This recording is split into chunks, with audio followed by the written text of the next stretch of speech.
All right, everyone, hello and welcome back to another video here with Wholeo Awakening and Thunder Dragon Neigong. Today we're going to be looking at another one of our articles from our website, and we're going to be talking about the importance of structure and discipline in practice. Now, this is particularly aimed at the fact that so often we see in spiritual practices, in the internal martial arts, in yoga, in various energetic practices, the people who often are drawn to these arts, these systems, tend to have a personality, a way of being that is averse to structure and discipline.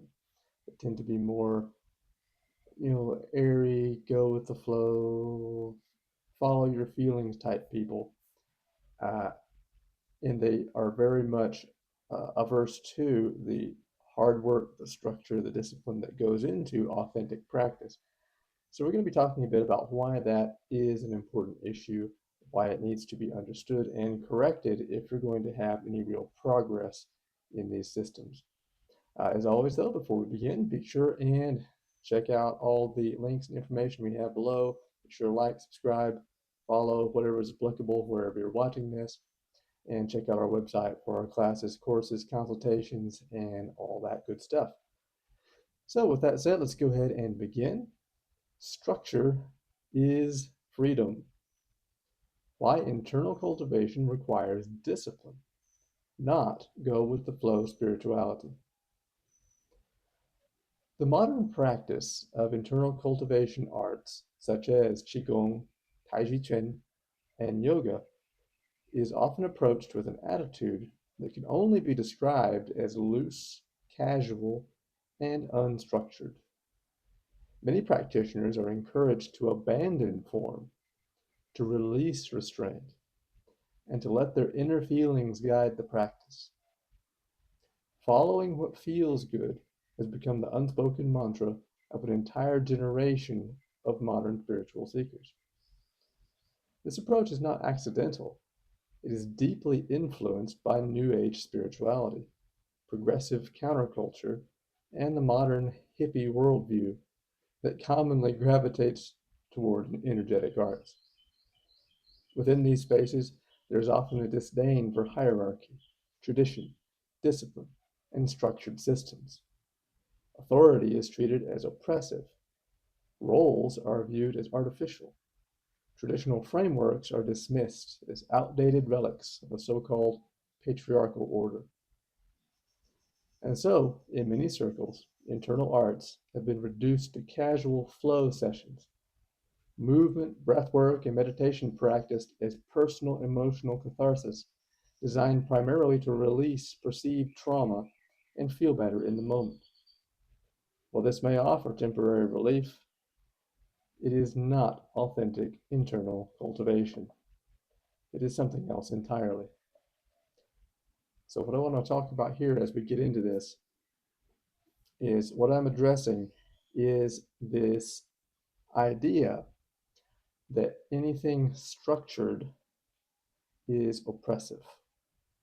And this results from the modern common viewpoint that uh, abused people have, really. These are abused people who cannot handle structure and discipline because of their abuse, their experiences, they equate it with their abusers. Uh, these are people who've had obviously emotional difficulties in life, and they have a difficult time dealing with rules and the actual mathematical, logical makeup of the universe, of reality itself. And we see this expressed in so many areas in culture today. I talk about this all the time, how people in the modern age have a problem with reality, a problem with hard work, a problem with structured discipline, a problem with accepting that there are rules that must be followed in order to accomplish goals and ends. The internal arts are not random self expression. Now, there is no denying that acknowledging and releasing stored trauma is certainly valuable, and that is what these practices do. They will do that. Now, we could go into the biology and the physics, the chemistry of exactly how traumas and all of these emotional difficulties and experiences do get lodged in the tissues. That's a real thing. That absolutely does happen. That absolutely does lead to a plethora of health problems, mental, physical, emotional, and otherwise. But what we're talking about here is how do we actually go about releasing them properly so that you overcome your problem. You see, the problem with what is so popular in just going into these flow sessions and spontaneously moving around, whatever, that may feel cathartic in the moment, but look at what we see. We see these same people doing these same things to get rid of these same problems 10, 20, 30 years down the line. They still haven't progressed any. They go and they feel good and they let go and they cry and they flail about, but they're not actually getting to the root of the problem. They're not doing the work, facing the challenge of actually releasing the very real chemical uh, root of the trauma that's in their tissues. They don't know how to actually restructure the tissues, to actually release the uh, the chemicals that get lodged into the fascia, that get lodged into these tissues that cause these structural problems in the body. They don't know how to correct the chemical and hormonal imbalances that lead to and affect their emotional challenges, their mental challenges. They're not doing anything to actually address the real root of the problem, which authentic practice does address. So we can see these people who just go around and they flail about and they whine and they cry and they feel better for a few minutes or a few days, and then they have to come back and do it again and do it again and do it again, and they never get anywhere with it. That's the problem. They don't get anywhere. If you try to engage in a practice that has no structure to it, you're never going to accomplish anything. You're just going to be spinning your wheels, running in circles for an indefinite amount of time. And that's what I see so commonly in these circles who practice these sort of things. Many people do carry emotional burdens in the tissues, the nervous system, and breath patterns. In fact, virtually everyone does. Qigong, taiji, and yoga do indeed function to loosen these knots. They can soften rigid patterns of tension and release psychological constriction. But to treat these arts as arbitrary practices of free expression is to misunderstand their purpose. Internal cultivation arts are not improvisational rituals. They are specific systems, ancient sciences, structured carefully over centuries to produce reliable results. They were not created as emotional theater, which is really what we're talking about, what we see.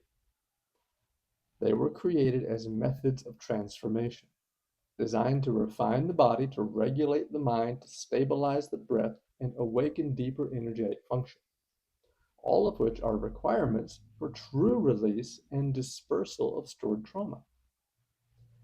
They are built like an engine, and engines require precision. When you remove the structure, you remove the mechanism by which the practice works. Now, this spontaneous release of emotions uh, in taiji and qigong is called 自发功. It is a known phenomenon. It is not something that you want to affix yourself on. It's not something that you want to seek after or or uh, glory in that you've accomplished it. It's just a matter of, you know, basically you're having a spasm, and that's really all it is. You're not really getting to the root of anything. Feelings are not a reliable compass. The modern mindset often treats inner feeling as sacred truth. If something feels restrictive, it is assumed to be harmful. If something feels uncomfortable, it is assumed to be wrong. If something feels good, it is assumed to be healing. But this is a dangerous confusion.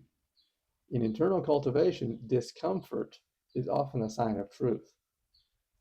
It may indicate weakness being exposed, tension being revealed, imbalance being corrected, or long-held patterns being challenged. The untrained body resists alignment. The undisciplined mind resists stillness. The emotional self resists restraint. True training often does not feel good. The body that you begin with in taiji, qigong, yoga is not capable of performing the actual practice. It has to be restructured, rebuilt from scratch, realigned, conditioned to be able to even do the practice. And that does not feel good typically. In the Chinese, often refer to this as eating bitter, to eat bitter, to chew bitter. That is the hard, bitter work that goes into the practice. It's not something that you just flail about and release your emotions and feel all happy afterward. It is hard work, but hard work gives good results. And so the practitioner who only follows what feels pleasant will inevitably avoid the very work that produces transformation. In reality, feelings are often the voice of the unrefined self attempting to preserve its habits. And that's something we can apply to many areas of life. Very important for us to think about. Feelings are often the voice of the unrefined self attempting to preserve its habits. Those who reject discipline often need it the most. It is a hard truth, but a necessary one. The people most opposed to structure are frequently the ones most in need of it.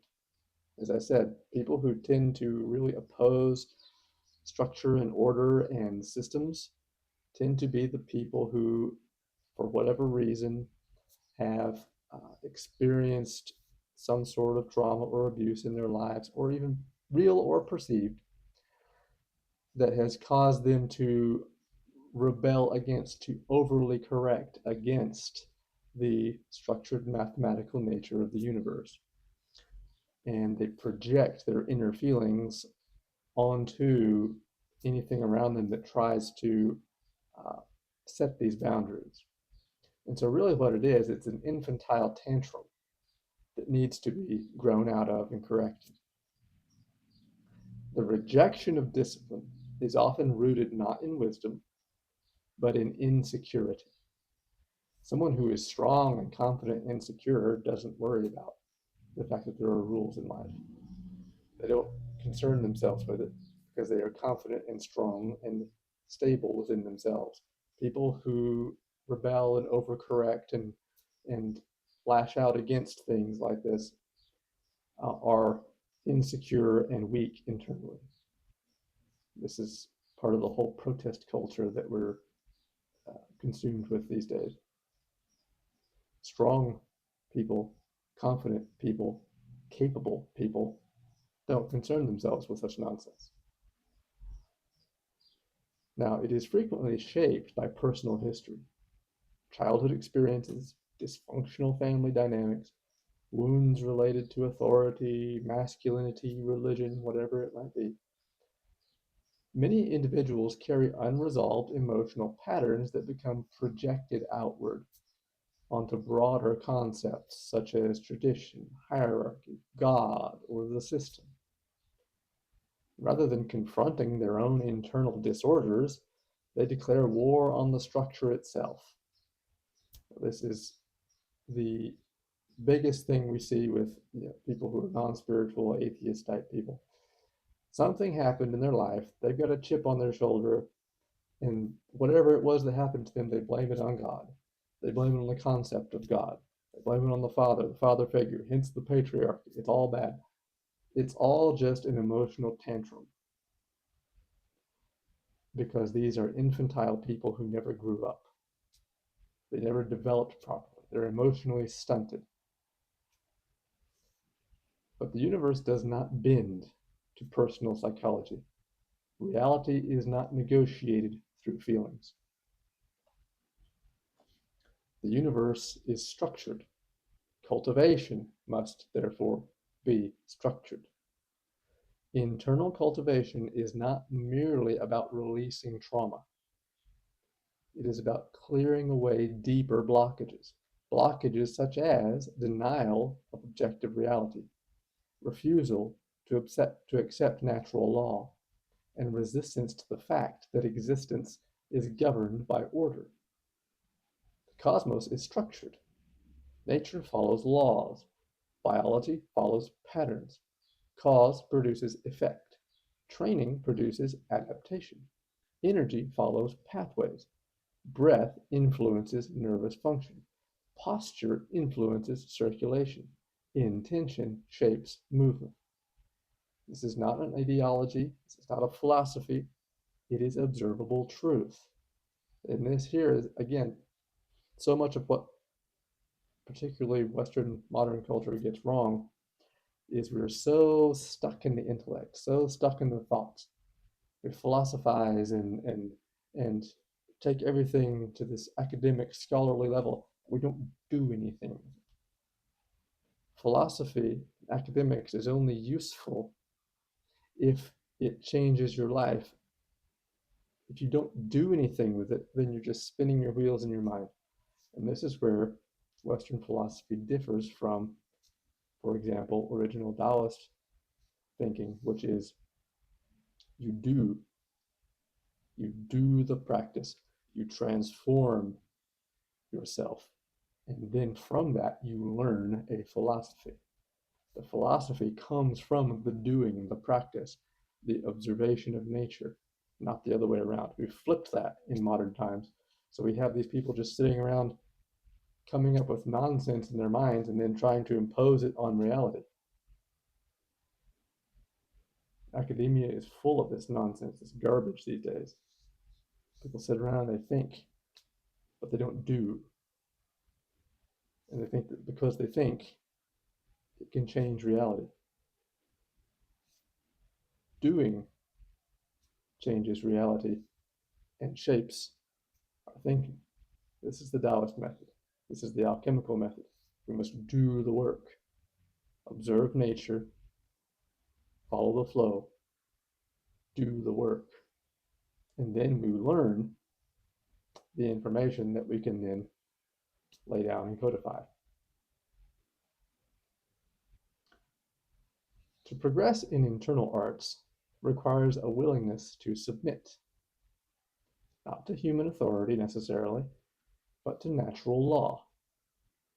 One must accept that discipline is not oppression, it is alignment. Now, I'm not saying, don't misunderstand what I'm saying here.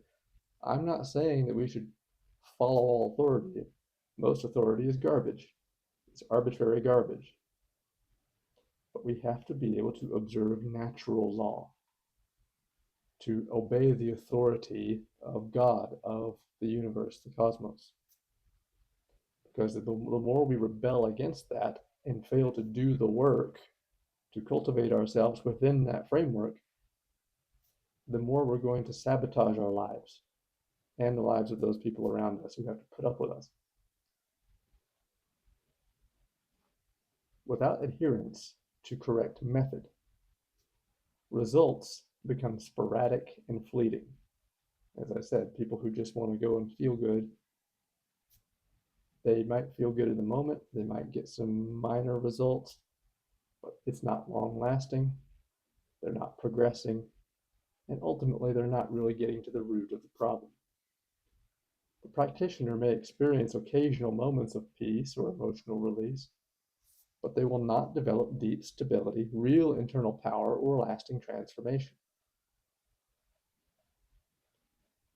The purpose of internal cultivation is to overcome immaturity. The internal arts are not meant to indulge the self. They are meant to refine it. Their purpose is to discipline the body until it becomes balanced and efficient. to discipline the breath until it becomes deep, calm, and powerful, to discipline the mind until it becomes still, clear, and directed. In other words, internal cultivation is a process of overcoming weakness and immaturity, not celebrating them as we do in modern society. Modern culture often teaches people to identify with their wounds, to build a personality around trauma, and to justify dysfunction as self-expression. The internal arts demand the opposite. They require the practitioner to confront the ego, to burn away illusion, and to sacrifice unproductive habits. This is why the internal arts are alchemical. Alchemy is not comfort, it is purification.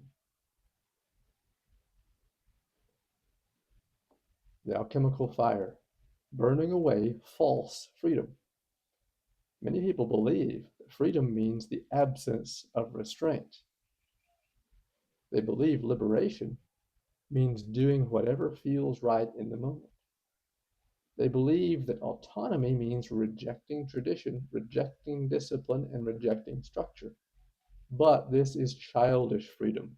Again, these people are emotionally immature. They're emotional toddlers. True freedom is not the ability to do whatever one wants. True freedom is the ability to do what is necessary, even when the undisciplined self resists. True freedom, indeed, is freedom from the reactionary feelings that cause us to think we want free expression in the first place. The alchemical path demands ruthless self-examination. It demands purification. It requires burning away what is impure and unproductive, including the emotional need to rebel against reality itself. The internal arts are not pathways of unchecked expression. They are pathways of refinement. The great irony: discipline produces real autonomy, and this is the real kicker to it right here. Here lies the paradox that modern spiritual culture rarely understands. The more one submits to discipline, the more autonomous one truly becomes. The alchemist is the freest person there is because he is unaffected by external stimuli. He is a pillar unto himself. As the practitioner trains seriously through structured practice, repetition, correct method, and self-restraint, something profound happens. The body becomes stronger and more functional. The nervous system becomes regulated. Emotional reactivity diminishes. The mind becomes less scattered. The spirit becomes less dependent on external circumstances.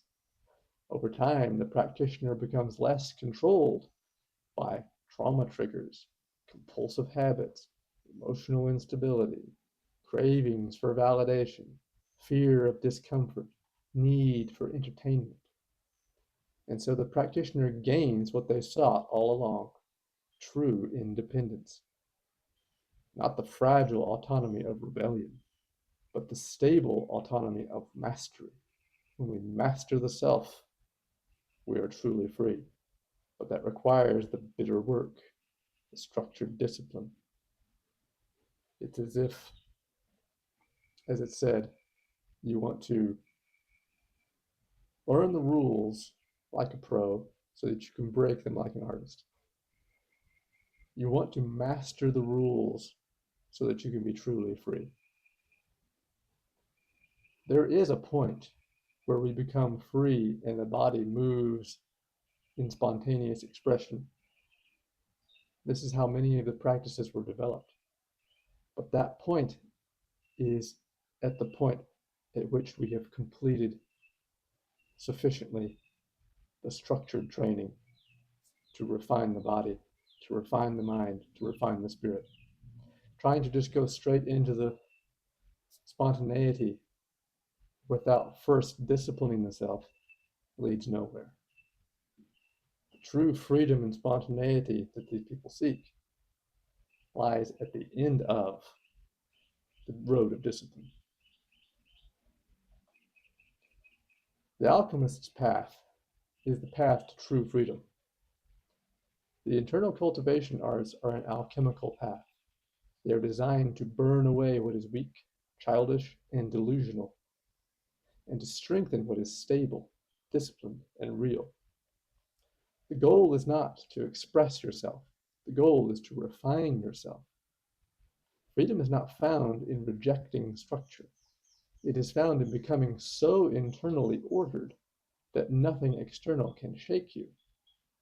Once you have refined the self to the point that you regulate without regulating, as it is said, you no longer need structure. You no longer have need of any of these restraints because you yourself embody them. The alchemist does not rebel against reality. He aligns with it. And through that alignment, he becomes unbound. This is the true meaning of cultivation, not indulgence, but liberation. Freedom from the immature attachments of the unrefined self. So there's that. Something very important to think about. Something that applies not only to our training, but to so many areas of life. That's why I often will use examples of modern cultural examples to go in here and talk about these practices, these disciplines, because it all corresponds to each other. The problems that we have in our training are the problems that we have in life and vice versa. And all of it must be burned away and refined, purified, so that we can become stronger, better, more effective in our lives in every area. And that requires hard, bitter work. So with that said, thanks for watching. Be sure and again, make sure you check out all the links and info below. And we will see you next time. Take care.